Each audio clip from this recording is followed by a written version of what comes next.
পেঁয়াজ ও আলুতে শুল্ক কমিয়েছে সরকার, তবু খুচরা বাজারে আগের সেই বাড়তি দামেই বিক্রি হচ্ছে আলু পেঁয়াজ।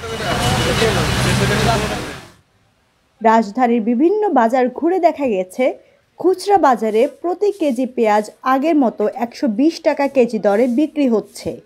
পাশাপাশি আলুও আগের মতো 60 টাকার প্রতি কেজি বিক্রি হচ্ছে। দেশি পেঁয়াজ ছোটটা 110 টাকা, বাসে বড়টা 115 টাকা। চায়না রসুন 220 টাকা, দেশি রসুন 220 টাকা।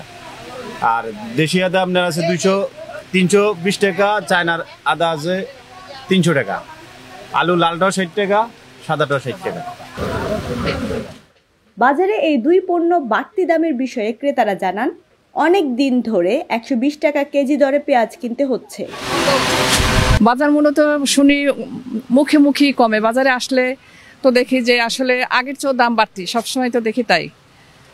এখন এটার মানে আসলে কবে এটা কন্ট্রোল হবে এটা তো আমাদের ধারণার বাইরে। আমরা যে দামে পাচ্ছি সে দামে আমরা খাইতে বাধ্য।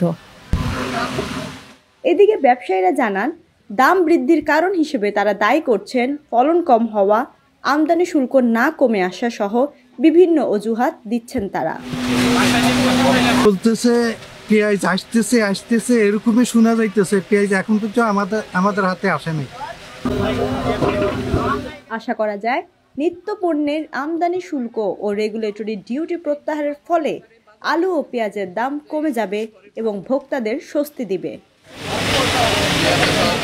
রাবেয়া ঝুমুর, BD24 লাইভ, ডেস্ক রিপোর্ট।